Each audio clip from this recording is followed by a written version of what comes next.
Blog Talk Radio.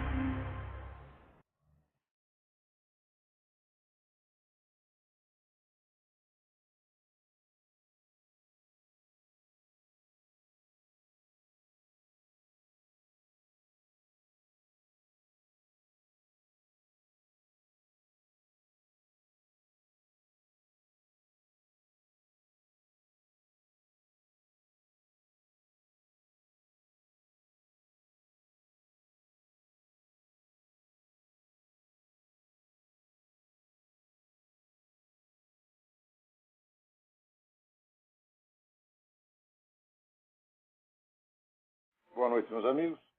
Estamos aqui de volta, como sempre, começamos invocando a Santíssima Virgem Maria e o Santo Padre Pio de Pietrelcina, para que roguem a Deus que nenhuma injustiça se cometa nesse programa. Queria aqui avisar a vocês que amanhã, 6 de maio, em Feira de Santana, Bahia, o poeta Silvério Duque estará lançando seu novo livro A Pele de Esaú, lançado pela editora Via Literarum. Então é amanhã, no Teatro do Centro Universitário de Cultura e Arte, CUCA, de Feira de Santana, Bahia, que fica na rua Conselheiro Franco, número 66. O Silvério Duque é um poeta que já demonstrou seu talento e que vem progredindo a olhos vistos. Não duvido que ele está destinado a ocupar um lugar importante na cultura brasileira, se dentro de alguns anos ainda existir cultura brasileira. O Silvério Duque existirá.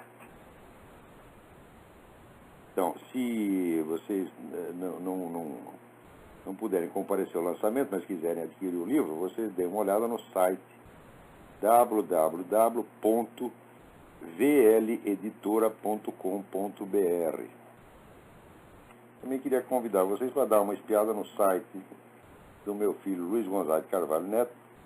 O site é luizgonzagadecarvalho.com, onde ele anuncia os novos cursos que está dando. E também convidar vocês a visitar o meu site do Seminário de Filosofia, www.seminariodefilosofia.org, onde todo mês nós estamos depositando gravações e transcrições de cursos que eu dei ao longo de 20 anos e também novas gravações que eu faço especialmente para esta página, e o curso de filosofia online que é dado aos sábados e que fica, depois das gravações, são depositadas lá no site. Quer dizer, é um bolo de material, onde ali você pode ter uma ideia do que eu tenho feito em matéria de ensino de filosofia ao longo dos últimos 20 ou 30 anos.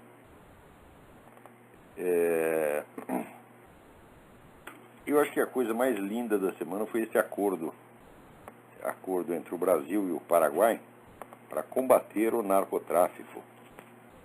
Enquanto eles estão fazendo o acordo, olha que coisa, os dois se ajuntam, Brasil e Paraguai, se ajuntam para combater o narcotráfico, e ato contínuo, o que fazem? A Polícia Federal Brasileira e a Marinha do Paraguai trocam tiros. Tiros com os traficantes? Não, eles trocam tiros entre si. A Polícia Federal atirando na Marinha Paraguai atirando na Polícia Federal Brasileira. Não é uma coisa maravilhosa? É o acordo mais lindo que eu já vi. Quer dizer, é um acordo de assim, vamos nos matar um ao outro. Né?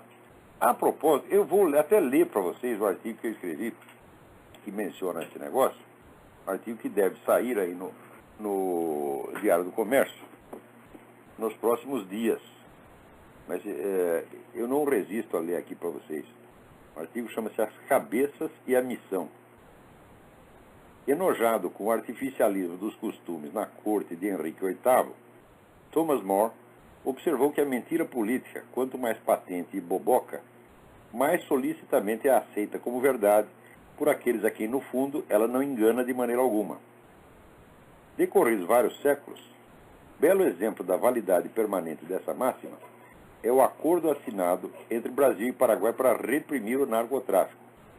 Lindo evento diplomático seguido de troca de tiros, não com os traficantes das Farc, mas entre a Polícia Federal do primeiro signatário e a Marinha do segundo. Como ambas as partes sabem que a guerrilha colombiana domina o tráfico na fronteira, mas ao mesmo tempo comprometem-se a combater tão somente o crime abstrato, puro, platônico, sem tocar na realidade viva das conexões políticas que o originaram, o protegem e dele se alimentam, torna-se evidente que todo o esforço de cada um dos contratantes residirá em fazer o melhor que possa para impedir que as ações do outro contra o banditismo tenham qualquer resultado substantivo. Haja o que houver, as Farc não serão arranhadas. Tão sério é esse compromisso que aqueles que o assumiram não hesitam em cumpri-lo à bala. Quem disse que não existe heroísmo entre os picaretas?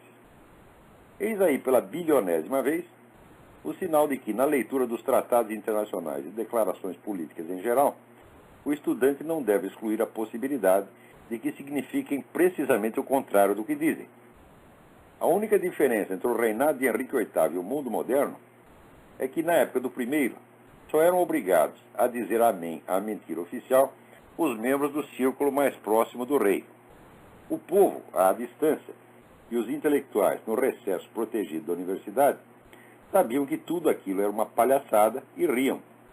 Hoje, com os meios de comunicação de massa e a instrumentalização das universidades como meios de transformação social, o autoengodo obrigatório se impõe a toda a população e os intelectuais em peso são os primeiros a legitimá-lo, cada um sentindo uma angústia, um peso na consciência, toda vez que se recusa a acompanhar seus pares, mesmo por minutos, no exercício de tão honrosa missão. Se você não entra no jogo, é excluído não só da corriola palaciana, como antigamente, mas do seu grupo de amigos, do emprego, da família, do universo. Por isso é que o mundo moderno, se ainda não é o império geral da mentira, anunciado no livro do Apocalipse, pelo menos dá o melhor de si para aproximar-se desse ideal sublime. Vejam o que aconteceu com o Dr. Joseph Zonabend, epidemiologista e um dos criadores da prestigiosa Foundation for AIDS Research. Um belo dia ele recebeu um press release emitido pelo próprio departamento que ele chefiava. A coisa dizia que a AIDS assumira proporções epidêmicas. Já não era um risco limitado à parcela mais vulnerável da comunidade homossexual, mas era um perigo iminente para toda a humanidade. Que besteira é essa? Eu nunca assinei essa porcaria, proclamou o perplexo doutor. Antes que ele obtivesse uma explicação, a mentira alarmista já tinha virado capa da revista Life, com o título AIDS, ninguém está a salvo. Só quando a farsa já havia se espalhado pelos 4 quadrantes da Terra, como verdade científica incontestável, foi que uma alma caridosa explicou ao Dr. Zonabend que tudo era um plano da Foundation e da indústria farmacêutica para arrancar verbas do governo americano. Na verdade, a AIDS nunca foi um perigo sério para a população heterossexual e hoje não é absolutamente risco nenhum. Confirma-se assim, linha por linha, a denúncia que em 1993 o jornalista Michael Fumento já apresentou no seu livro The Myth of Heterosexual AIDS, o mito da AIDS heterossexual. Mas dizer indústria farmacêutica é dizer Rockefeller, e dizer Rockefeller é dizer Council on Foreign Relations, Bilderberg Club e, no fim das contas, Nova Ordem Mundial. As mesmas organizações e entidades que estão por trás do Climate Gate, das campanhas mundiais abortista e gaysista, da nova religião global biônica, da proposta do governo Obama para o controle universal da circulação de capitais, etc., etc. A lista das maravilhas não tem mais fim. Quem vai dar um basta em tudo isso? Ninguém. A imposição da bestialidade organizada vem precedida de programas educativos calculados para desarmar a inteligência humana desde a mais tenra infância contra a força hipnótica das mais tolas mentiras de Polichinelo. Henrique VIII mandou cortar a cabeça de Thomas More quando este se recusou a continuar fazendo vista grossa. A nova ordem mundial não corta cabeças. Zela para que elas não cresçam até um ponto em que precisem ser cortadas. E não é só o sistema educacional que serve para esse fim. Para vocês fazerem uma ideia da colaboração prestimosa da grande mídia com a microcefalia global planejada, vejam como os medalhões do jornalismo americano responderam ao novo livro do repórter Aaron Klein, The Manchurian President, que investiga, com mais de 800 documentos, as relações íntimas entre Barack Obama e tudo quanto é organização comunista, islamofascista e anti-americana nos Estados Unidos. Antes mesmo de poder lê-lo, Assim reagiram aquelas belas almas ao mero anúncio de que o livro estava para ser publicado. Aspas. Nunca, nunca mais me contacte, fecha aspas, respondeu o redator da Time, Jeffrey Kluger. Aspas. Porcaria ridícula, fecha aspas, John Oswald, editor do New York Daily News. Aspas. Lixo sensacionalista que não interessa nenhuma publicação séria, fecha aspas, Rana Furuhar, editora adjunta da Newsweek. Aspas. Tirem-me da sua lista, fecha aspas, Nancy Gibbs, editora da Newsweek. Aspas. Vão cuidar das suas vidas, fecha aspas, David Knowles, comentarista político da American Online. Aspas. Isso é ofensivo, fecha aspas, Ben Wisquida, diretor de publicidade da The Nation, e assim por diante. A dedicação dos grandes do jornalismo atual à ocultação de notícias politicamente indesejáveis não é só um capricho de momento, uma frescura, uma leviandade. É um compromisso sério, profundo e inflexível. É uma missão de vida. Então, eu mal tinha acabado de mandar esse artigo para o Diário do Comércio, eu recebi de um amigo, cujo nome eu não posso citar, se referindo a um acordo Brasil-Paraguai, dizendo o seguinte: o acordo não é para dar certo mesmo, a partir das forças designadas por Lula para agir pelo lado brasileiro. A Força de Segurança Nacional, Guarda Pretoriana Inconstitucional, mantida talvez pelas Farc e as polícias civil e militar. O Exército, cuja missão constitucional é justamente defender a fronteira, o que ele faz com muita competência, foi afastado da festa. Certamente iria atrapalhar a intenção do acordo. Mas é claro que se você faz um acordo para proteger a fronteira, que é a missão constitucional das Forças Armadas, como é que você exclui as Forças Armadas? É porque não é para proteger a fronteira, é para fazer exatamente o contrário. Quer dizer, esse acordo é um acordo criminoso, tá certo? Foi mal intencionado, feito para proteger Farc. Tanto que, no ato da assinatura, os dois lados fizeram a questão de dizer o seguinte: não, nós aqui não estamos perseguindo ideologia, nós não queremos entrar nessa coisa política, nós aqui somos apenas contra o narcotráfico. Eduardo, não há outro narcotráfico ali além das Farc. Agora, se você não pode combater uma organização política, então não pode combater as Farc. Repete a mesma farsa do Plano Colômbia do Bill Clinton. E oferecer ajuda ao governo colombiano para reprimir o narcotráfico com a condição de que não se tocasse nas organizações políticas. A organização política interessava as Farc. Então, o que aconteceu? Acabaram todos os cartéis e a Farc pegou o monopólio do narcotráfico, não só na Colômbia, como em todo o continente, penetrando até nos Estados Unidos, onde hoje em dia, um terço do dinheiro que circula pela Bolsa de Mercadorias de Nova York é dinheiro do narcotráfico latino-americano, ou quer dizer, Farc.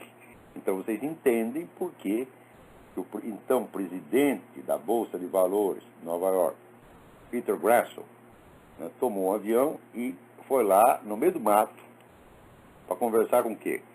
Com tatu-bola, com minhoca, né? Com anta. Não, para conversar, ter uma conversa amigável com o chefe das Farc, o falecido Manuel Marulanda. Então, fica tudo explicado. Quer dizer, é um acordo de liquidar os concorrentes das Farc, como já se liquida no Brasil. Todas as quadrilhas que não têm conexão com a Farc, como essa tinha lá no Espírito Santo, o governo cai em cima. Mas estou pagando, mas a turma da Farc é intocável. Ora, alguém me mandou aqui até uma fotografia que é uma das coisas mais elucidativas que eu já vi, em que aparece o Lula e o ministro Paulo Vanucci exibindo um exemplar do Plano Nacional de Direitos Humanos. Qual é a capa do Plano Nacional de Direitos Humanos? O logotipo da Farc. Da Farc não, o logotipo do Foro de São Paulo. E o logotipo aparece América Latina de cabeça para baixo e toda em vermelho. Quer dizer, uma declaração de intenções mais evidente do que essa não é possível. E você dizer que não, o Foro de São Paulo não tem nada a ver com isso, quer dizer, eles simplesmente copiaram o logotipo. Mas não, mas o logotipo está copiado nos mínimos detalhes, com as palavras, inclusive, tudo certinho, né? Então, é claro que esse Plano Nacional de Direitos Humanos é uma obra do Foro de São Paulo. Agora, o Foro de São Paulo, segundo os saberetas aí que estão de plantão, o Foro de São Paulo não faz nada, não tem importância nenhuma. Agora, vocês já viram, qualquer encontro entre chefes de Estado que não tem importância nenhuma, você junta 2 chefes de Estado que se reúnem para qualquer coisa. Isso já é importante em si mesmo. Agora, se você reunir 10 chefes de Estado, opa, o negócio é grave. Agora, se eles se reúnem durante vários dias, todos os anos, e ninguém noticia nada, então é óbvio que isso é uma ocultação premeditada criminosa. Eu digo e repito, os diretores de jornais do Brasil, o Otávio Frias, os diretores da Globo, todos eles tinham que estar na cadeia por causa disso. O Foro de São Paulo cresceu e se tornou uma organização perigosa, capaz de determinar até o Plano Nacional de Direitos Humanos e capaz de colocar governante em 12 países da América Latina e, ao mesmo tempo, proteger as Farc, para que as Farc espalhem o terror no continente inteiro. Tudo isso foi feito graças a vocês, está vendo aí, seu Otávio Frias? E depois o senhor vai lá no Instituto Milênio falar sobre ética jornalística, etc. Ética é a puta que o pariu! Aqui, seu cafajeste! O seu jornalismo é cafajestada, é mentira, é fraude, do começo até o fim. Vocês ocultam essa coisa durante 16 anos e depois falam, não, nós ocultamos porque não tinha nenhuma importância. Porra! Já viu qualquer encontro de chefe de Estado que não tem importância? Todos eles têm. E todos são noticiados. Quer dizer, se isto é omitido durante 16 anos, é claro que é premeditado. Você é cúmplice disso, Otávio. Isso é a turma do Globo, os Marinhos. Vocês são tudo um bando de vagabundo, filha da puta. Mentirosa, entendeu? Olha, eu escrevi no jornal de vocês, porque afinal de contas essa é a minha profissão, a gente tem que ter algum patrão. E a gente, sabe como é? Pobre não escolhe patrão. Você que oferece emprego, a gente pega aquela merda. Mas que eu morro de vergonha de ter escrito nos seus jornais, na Folha, no Globo. Olha, só não me envergonha de ter escrito no Jornal da Tarde, porque os Mesquita eram jornalistas de verdade, eram gente séria. Sabiam o que era moral, sabiam o que era ética. E muito orgulho de escrever no Jornal dos Mesquita, mas nos outros é tudo uma vergonha só. Inclusive a turma da Abril, que agora está mais ou menos se redimindo, né, tentando limpar um pouco a merda que fez. Tá certo? Porque um dos grandes responsáveis pela transformação da educação brasileira, né, numa máquina de doutrinação comunista foi a Fundação Victor Chivita. Eu sei porque eu trabalhei lá também. Morro de vergonha. Né? Agora, é verdade que vocês, com o salário miserável que me pagaram, vocês ajudaram a comprar o leite das crianças. Tá certo? Então, aqui, muito obrigado pela parte que me toca. Como é que vocês são filhos das putas assim? Né? Agora, outra coisa importantíssima esta semana foi que finalmente saiu o pronunciamento da Santa Sé sobre o caso dos Legionários de Cristo. Tá certo? Olha, para entender o que é o Legionário de Cristo, você vê que era talvez a maior organização católica que existia e a sua ala civil não, a ala leiga, Regnum Christi, era certamente a maior. Né? E, com toda certeza, era a mais rica, porque eles coletavam ali, recrutavam os seus membros, ou entre jovens, estudantes inocentes, tá certo? Que tivessem algum atrativo sexual para o padre Maciel, tá certo? Ou entre milionários que tivessem um atrativo financeiro. E, com isso, pegaram até o Carlos Slim, que é o homem mais rico do México, que foi o principal financiador disso. Adoram, né? Gente rica. E o pessoal cerca, seduz, né? Sempre com aquela linguagem, aquele atrativo sentimental, de que a religião burguesa, por excelência, é constituída só de sentimentalismo. E o pessoal caía que nem os patinhos. Além disso, eles tinham um programa que era aparentemente conservador.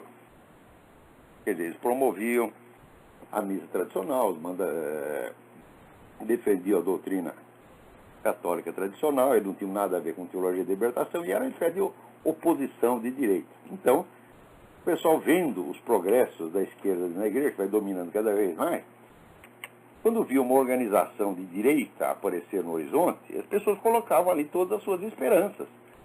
Isso aí vai resgatar a religião católica tradicional. E ia todo mundo correndo para lá. Chegava lá, então tinha aquelas reuniões multitudinárias, de lotar estádios de futebol, né, com aquela pregação sentimentaloide, né, usando todos os recursos de manipulação de massa que já foram usados e abusados por Igreja Universal e outras porcarias. E o pessoal então ficava fascinado com aquela coisa. E quanto aos jovens que entravam ali, logo chegava um superior, né? Ali a ideia é o seguinte, que a ideia que era passada para eles é que todos os superiores da Legião de Cristo eram todos santos. A palavra santo era usada ali. Eu nunca vi uma inflação de uma palavra como a inflação do santo, né, no Legionário de Cristo. Então chegava um desses santos, olhava bem fundo nos olhos do rapaz e dizia, olha, tive uma revelação de Jesus Cristo. O Espírito Santo desceu aqui e disse que você tem vocação sacerdotal. Né? O moleque ficava maravilhado com aquela coisa assim. Eles criaram um monte de padre, tá certo? Na base da indução e da sedução. Quer dizer, falsas vocações. Mas é claro que entre essas vocações, algumas eram verdadeiras. Veja o que aconteceu. Agora, quando a Santa Sé oficialmente revelou todos os crimes praticados, não só pelo padre Maciel, mas pelos diretores da entidade em geral, vou voltar a isso daqui a pouco, o que aconteceu? Tem 800 sacerdotes entre os legionários de Cristo. Desses 800 sacerdotes, somente 100 colaboraram nas investigações. Os outros 700 estão traumatizados. Não sabem o que fazer. Então, é claro que esses 700 foram empurrados para a vocação sacerdotal, não sabem o que estão fazendo lá, e na hora que cai a imagem do padre Maciel, é assim, meu mundo caiu. E o que vai acontecer com milhares de pessoas. Então, é evidente que o cristianismo deles, toda a fé cristã deles, estava garantida, né? Estava avalizada pela figura do padre Maciel. Se o padre Maciel não presta, então agora todos eles vão ter crise religiosa. Olha a merda que esses caras fizeram. Né? Agora, aqui, segundo comenta o jornalista Sandro Magister, que é o cara que tem acompanhado essa coisa há bastante tempo e que está publicando aqui o relatório da Santa Sé, ele diz o seguinte, ele diz que ali não se tratava de maneira alguma apenas de crime de pedofilia cometido por um indivíduo, por dois ou por três, mas tinha todo um sistema de poder montado para fornecer vítimas para o padre Maciel e para manter todo mundo sob controle de maneira que a coisa não vazasse, sobretudo não chegasse na orelha do Papa. Esse sistema de poder incluía um abundante fornecimento de propinas para os altos funcionários do Vaticano, inclusive um secretário de Estado, eu não sei qual, não vou dar o nome, não sei qual foi.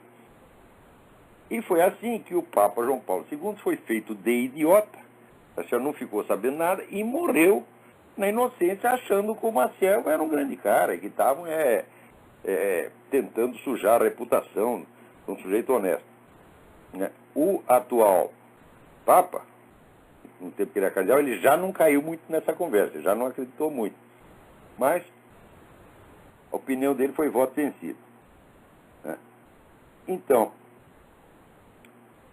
diz aqui o Sandro Magister, é claro, ele analisando a partir do relatório do Vaticano, ele diz, é claro que não haverá nenhuma indulgência para com o sistema de poder que criou um bloqueio em torno de Maciel, né, antes e depois da sua morte. Isto é, não haverá indulgência para os atuais cabeças, os chefes e líderes territoriais da legião. Em particular, é totalmente ilusório que o Machado, né, a guilhotina, possa perdoar os chefes supremos, o diretor-geral Álvaro Corcuera e o vigário-geral Luiz Garça Medina. Né, que todo mundo diz, não, esses camaradas são santos. Né?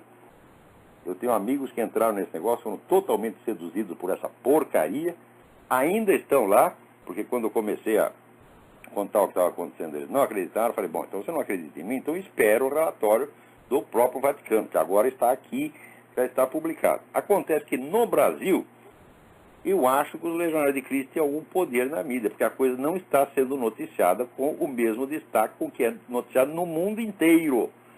alguma coisa está acontecendo. Aliás, o Alberto Dines, do Inobservatório da Imprensa, ele também notou que o caso dos Legionários de Cristo não estava recebendo da mídia o destaque devido e disse que isso acontece por causa, né, do caráter religioso da nossa mídia. Olha quanta besteira. Quer dizer, uma mentira cria outra, né? A mentira já cria a sua oposta. Ele quer dizer, Alberto Dines, porra, o que você quer dizer? Que a mídia brasileira é católica? Ora, vai lamber sabão, pô. É verdade que tu já está idoso, já está gagá, né? Se bem que eu, com a sua idade, eu espero estar mais lúcido do que você, porque escrever uma coisa dessa, olha, é para baixar suas calças e palmando a sua bunda, você está entendendo? A mídia brasileira é flagrantemente anticatólica. Então, se ela amortece o caso dos Legionários de Cristo, é porque tem alguma coisa escondida aí que eu não sei bem o que é. Agora, catolicismo é que não é, porque eles vivem noticiando, né? Tudo quanto pode noticiar contra a Igreja Católica, eles dão um destaque formidável. Um padre irlandês comeu um garoto lá no porão. Pronto, o dia seguinte é manchete, né? O padre alemão mexeu no peru do moleque. Pronto, manchete. Agora, o Legionário de Cristo é o seguinte, esse Maciel e sua corriola, eles fundaram Sapucaí em 1941. São 70 anos, 7 décadas enrabando moleque. Tá certo? E criando todo um sistema de ocultação e de proteção para que isso não vazasse. É um negócio monstruoso. É um sistema de crimes. E daí, naturalmente, isso não tem o destaque devido na mídia brasileira. Então, garanto para vocês que nesses jornais só tem alguém da Legionária de Cristo lá amortecendo o negócio. Ou alguém, ou algum cheque, né? Ou um emissário, tá certo? Ou é um mensalão, criaram um mensalão da mídia para proteger os Legionários de Cristo. Isso tem que ser investigado, tem que pegar esses caras, espremer e dizer, olha, qualquer padreco da puta que eu pariu que é denunciado, vocês fazem um forobodó. Quando aparece uma coisa do tamanho dos Legionários de Cristo, vocês amortecem. Então, é claro que tem muito trouxa aí no Brasil. Quer dizer, trouxa. Trouxa é aquele cara que não sabe de nada. O sujeito que já foi avisado, que aqui a gente já dá as provas, né? E agora já vem até a palavra do próprio Vaticano. E o sujeito continua teimando, então é um caso de obstinação demoníaca. Isso é o que chama o pecado contra o Espírito Santo, quer dizer, uma negação obstinada de uma verdade patente. Então, esse é o caminho da salvação deles, o pecado contra o Espírito Santo. Então, para mim, todas as pessoas que têm alguma função de liderança ali, e que são agentes do Legionário de Cristo, são todos uns filhos da puta. Porque essa coisa já foi denunciada faz tempo. O que a organização fez? Processou as vítimas. Há uns meses atrás, quando viu a coisa engrossar, o Álvaro Corcoeiro, o presidente do negócio, o diretor-geral, ele, enquanto foi possível, ele se obstinou na ideia de, não, são calúnias, o Maciel é um santo, etc, etc, ele é um novo Cristo, ele está sendo crucificado, né?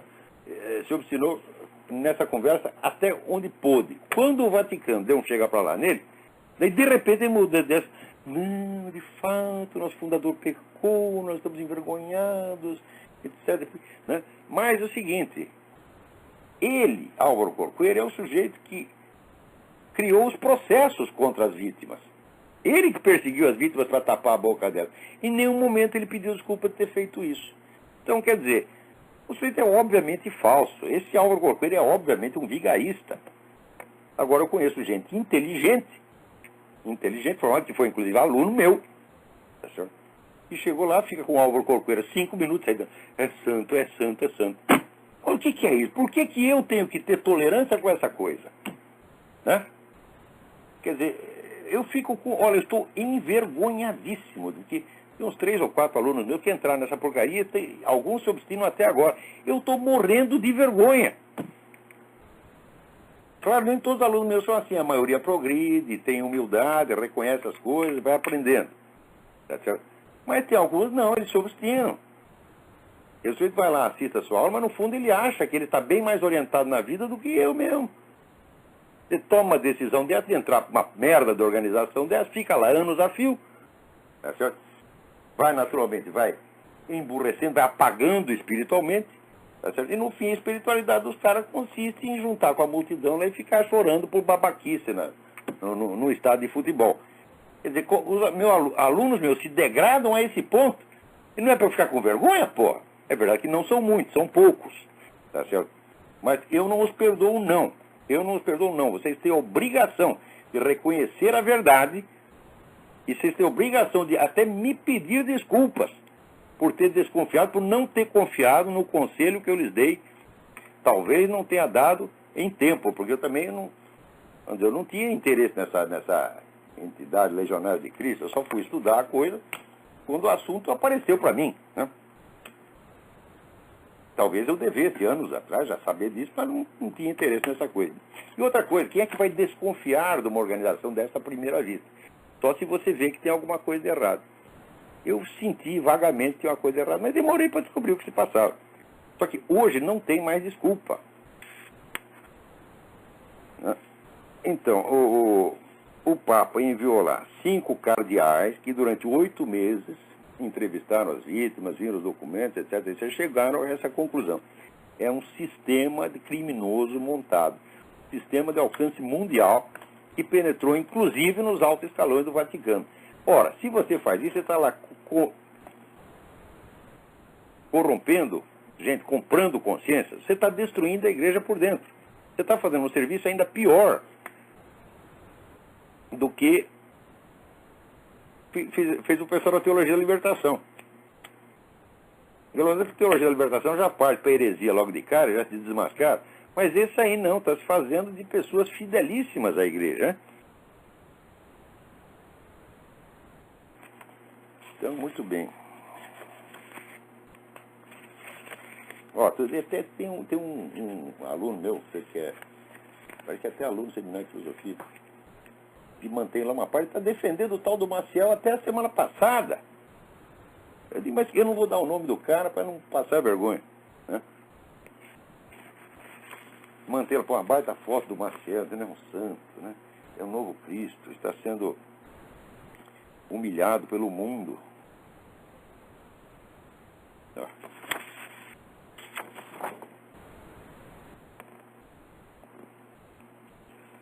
Agora aqui, ó, uma notícia interessante.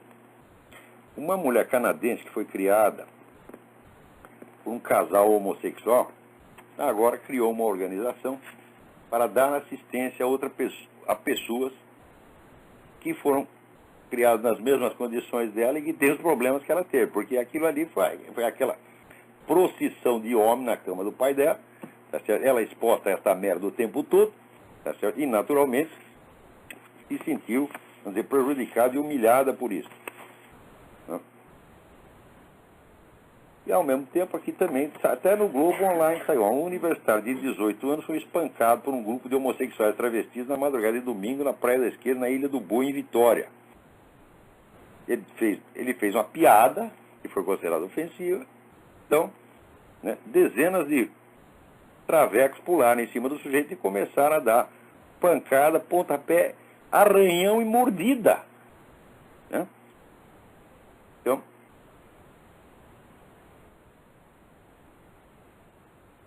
olha, essas coisas acontecem o tempo todo. Eu vivo dizendo o seguinte, que em todas as cadeias do mundo, todos os estupros que acontecem são estupros homossexuais. Então, se você for pensar, é claro que soma as cadeias e você vai ver que não tem outra comunidade que seja superior em número de estupros do que a comunidade homossexual. Tanto entre homens quanto mulheres. Vejam aquele filme She Stole My Voice, a respeito do estupro lésbico.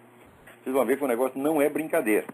Então esse pessoal fica se fazendo de perseguidinho, de inocente, quando na verdade são agressores, são gente perigosa.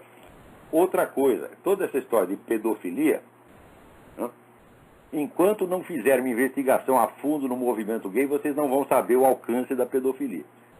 Porque se entre os padres 90% dos casos de pedofilia são casos homossexuais, né, então, ora, uma coisa tem a ver com a outra e tem que ser investigado.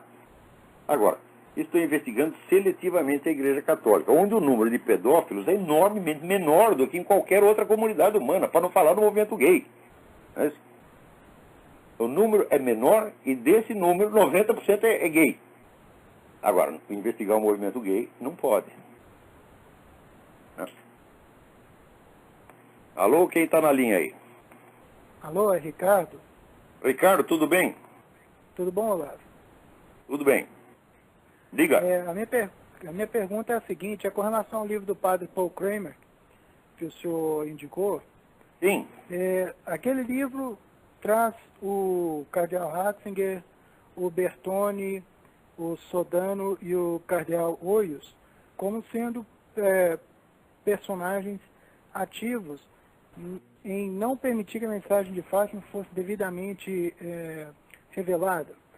E isso na época que ele era cardeal, o Papa Ratzinger. E qual é a opinião do senhor hoje com relação ao papel que o Papa Bento a culpa dele, se ele ainda continua cobertando ou se agora ele está tentando inverter a situação? Olha, eu fiquei até surpreso de ver muitas atitudes do atual Papa Bento XVI, porque no tempo que ele era cardeal, eu o achava uma verdadeira peste, principalmente por causa desse caso de Fátima, tá certo? Onde ele tomou várias atitudes que denotavam, esse é um inimigo da mensagem de Fátima, quer dizer, alguém que estava mais afim mesmo de abafar a coisa, entendeu? E de bloquear o ritual de consagração da Rússia ao Sagrado Coração de Maria, que fora pedido por Nossa Senhora, tá certo? Nas aparições de Fátima, tá certo? Porém, depois que esse homem se tornou Papa, olha, a mente dele foi iluminada de algum modo, porque ele está fazendo muita coisa boa e, inclusive, né, está dando uma importância excepcional a essa viagem que ele vai fazer a Fátima, na qual esperamos que ele tome alguma providência para realizar finalmente a consagração da Rússia ao Sagrado Coração de Maria. Os contatos que ele tem feito com a Igreja Ortodoxa parece que se dirigem a este fim, porque um dos motivos do Vaticano ter se esquivado de cumprir, de atender esse pedido de Nossa Senhora, foi que isso poderia criar uma crise, tá certo, entre a Igreja Católica e a Igreja Ortodoxa e dificultar o projeto de reunificação das igrejas, que sem dúvida é um projeto importantíssimo. Tá certo? Essa foi a desculpa. Então o Papa começou lá a conversar com o pessoal ortodoxo e circula uma versão, eu não tenho certeza dela, de que o objetivo é fazer com que os ortodoxos participem desse ritual de consagração, ou seja, que eles façam também nas suas igrejas o mesmo ritual de consagração da Rússia a Nossa Senhora, e daí o negócio não fica mal. Se for isso, é muito bem feito. Eu espero que ele faça alguma coisa, e pelas atitudes sérias que ele tem tomado nos últimos tempos, é bem possível que ele faça isso. Tá certo? E também eu não vejo nada de impossível, e que pelo simples fato de ter sido eleito Papa, a mentalidade dele tenha mudado em muita coisa. Porque de certo ele não esperava ser Papa, né? E com relação ao cardeal Hoyos, recentemente eu li num blog católico a seguinte notícia, de que ele teria sido boicotado da celebração de uma missa no rito tradicional de São Pio V, aí nos Estados Unidos, e ele teria acusado a maçonaria de ter sido uma das forças das quais deixou como se fosse impossível que ele fosse o presidente da celebração. Qual é o papel que o senhor... Isso é muito possível. Quer dizer, a maçonaria é enormemente poderosa aqui nos Estados Unidos. Aqui todo mundo é maçom, do presidente até o vendedor de cachorro-quente da esquina, tá entendendo? E a maçonaria, existe uma ala importante da maçonaria que a principal ocupação dela é tentar destruir a Igreja Católica. Eu não digo que toda a maçonaria esteja envolvida nisso, mas uma boa parte está. Né? E além disso, maçonaria também, o pessoal pensa, a maçonaria é uma sociedade secreta, sobretudo para quem está dentro dela. Né? Quer dizer, tem uma sociedade dentro da sociedade, dentro da sociedade, dentro da sociedade, aquilo é que nem uma cebola, tem várias camadas. Né? E eu acho que existe mais segredo de uma loja para outra loja do que para quem está de fora. Né? Quem está de fora compra livro, investiga, acaba descobrindo tudo. Agora quem está lá dentro, não. É que nem aquela história do sujeito que, né, queria realizar umas surubas na casa dele, então ele mandou botar um vidro fumê, né, na janela para que ninguém visse. Só que ele errou e colocou o vidro fumê ao contrário. Então eles estavam lá naquela gandaia, acreditando que estão protegidos do olhar alheio, quando, na verdade, do outro lado da rua está cheio de gente, todo mundo lá, né, observando. Eu acho que a sociedade secreta é mais ou menos assim, é secreta para quem está dentro. Tudo bem, eu agradeço a oportunidade de participar. Fiquem com Deus todos vocês. Você também, muito obrigado. Né? Então, agora, para não dizer que tudo está perdido, né, o novo governador aqui da Virgínia, Bob McDonnell, restaurou o direito que os capitães de polícia tinham de rezar em nome de Jesus, porque estava proibido. O capelão de polícia, padre, né, ele tinha que rezar assim, sem falar em Jesus Cristo. Não podia. Né? E isso tem em vários estados, essa porcaria. E o Bob McDonnell, então, restaurou. Isso é uma, sem dúvida, é uma... Você vê que coisa? Quer dizer, um direito milenar que todo mundo sempre teve. Hoje, quando reconquista, a gente diz, é uma grande vitória. Né? É aquela teoria do bode. Né? Põe o bode, tira o bode. Tira o bode, uma grande vitória. Né? Grande vitória significa voltou ao status quo, né, anterior.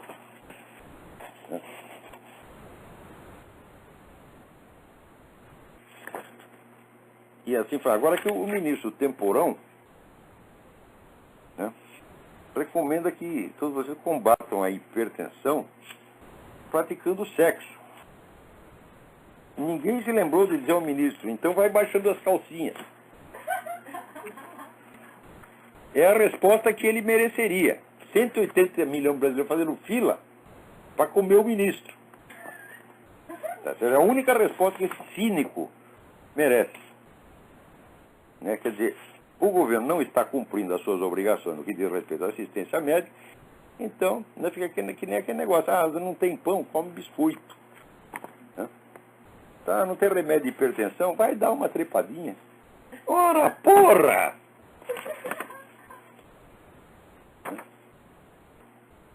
Também me chega aqui do site Escola Sem Partido, né, uns trechos de um livro didático distribuído a crianças de 7 a 10 anos pela Prefeitura do Recife. Página 15. Olha, ele fica duro. Certo? Isso acontece de vez em quando. Né?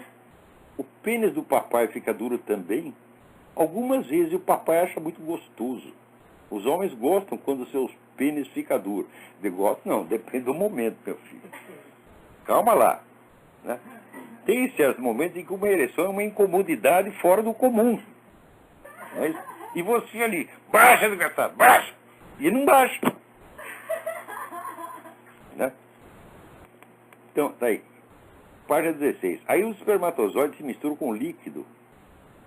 E se chama sêmen. Esse líquido que é grosso e pegajoso sai da ponta do pênis do homem. Ué, sêmen sai da ponta do pênis? Eu pensava que vinha de muito antes. Foi uma ilusão minha, né? Daí, se você abrir um pouquinho as pernas e olhar por um espelhinho, vai ver bem melhor. Ali em cima está o seu clitóris, que faz as mulheres sentirem muito prazer ao ser tocado, porque é gostoso. Né?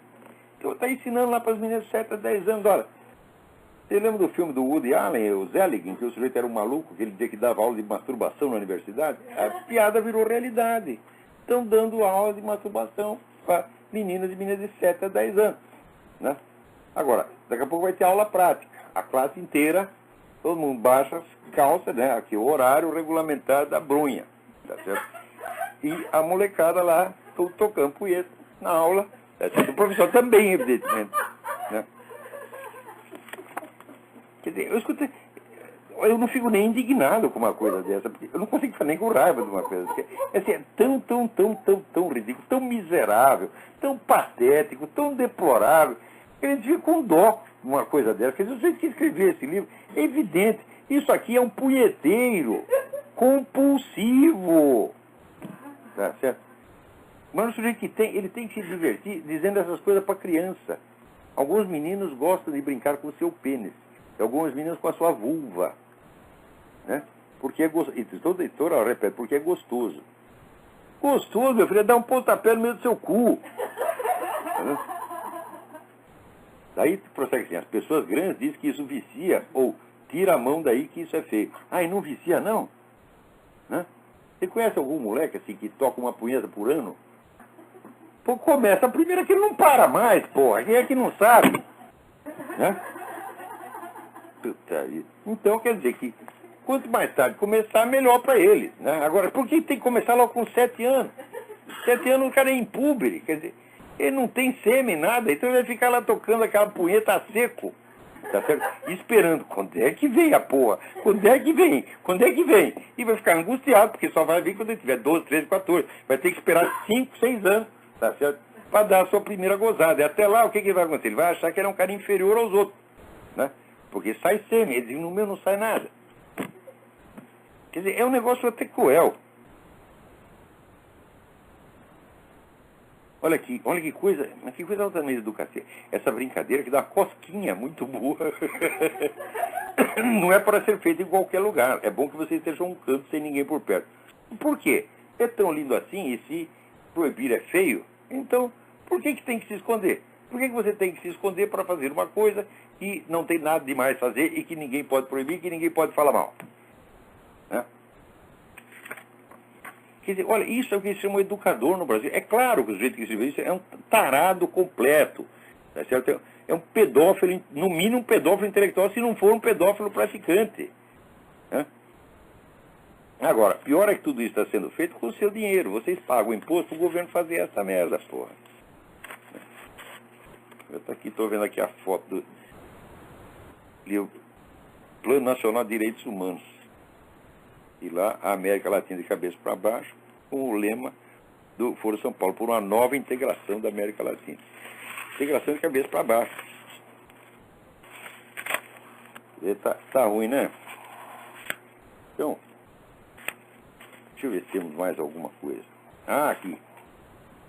No dia 19 de maio, às 19 horas, na Livraria Cultura do Marketplace Shopping Center, vai ser lançado o livro Da Guerra à Pacificação, a Escolha Colombiana, feita de transcrições de palestras do professor Ricardo Vélez Rodrigues, Antônio Paim, Antônio Carlos Pereira e Luiz Alberto Machado. Eu não li o livro, mas pelos autores que eu conheço, o Ricardo Vélez Rodrigues é um estudioso sério, venezuelano, né? Que mora no Brasil, escreve em português muito bem. Eu tenho a impressão que esse livro deve ter algumas informações realmente importantes. Em São Paulo, aqui, vamos dar um endereço aqui. Livraria Cultura do Marketplace Shopping Center, Avenida Dr. Chucre Zaidan, 902, São Paulo. Então, também aqui recebo de um amigo uma notícia muitíssimo interessante, que foi descoberta que um papiro, né, um estudioso da Universidade de Oxford, Edgar Lobel, descobriu um papiro do século III com preces à Santa Virgem. Então veja aí, aqui nos Estados Unidos é quase um dogma que o culto à Virgem Maria só surge na Igreja Católica depois da oficialização do catolicismo como religião oficial do Império por Constantino. Então eles inventam essa, não, isso aí não é cristianismo originário, isso aí foi invenção lá do governo Constantino que impôs o culto da Virgem, essa coisa toda. Tá aí, fica provado que isto é falso, absolutamente falso. O pessoal da Igreja Católica sempre pensou que é falso, que o culto da Virgem Maria vem desde o primeiro dia da Igreja Católica. Mas está aí já uma prova, pelo menos, né, se vocês não acreditam na tradição da Igreja, bom, pelo menos o documento escrito vocês têm que acreditar. Muito bem. E quer saber, eu vou parar por aqui mesmo, porque eu estou aqui preparando o meu curso de Filosofia da Ciência, que começa daqui uns dias. Estou tendo muito trabalho com isso. E agora não dá mais para você se inscrever, lamento muito. A não ser quem esteja aqui nos Estados Unidos. Você está aqui pelas redondezas, né? Pode aparecer, não precisa procurar o misterioso senhor Eduí, você simplesmente manda um e-mail para olavo@olavodecarvalho.org informando que você quer frequentar o curso de Filosofia da Ciência 1. A segunda parte do curso, Filosofia da Ciência 2, será dado por internet, como uma extensão do curso Seminário de Filosofia. E no outono, então, teremos um outro curso aqui para alunos do exterior sobre um outro assunto. Então, até a semana que vem. Muito obrigado.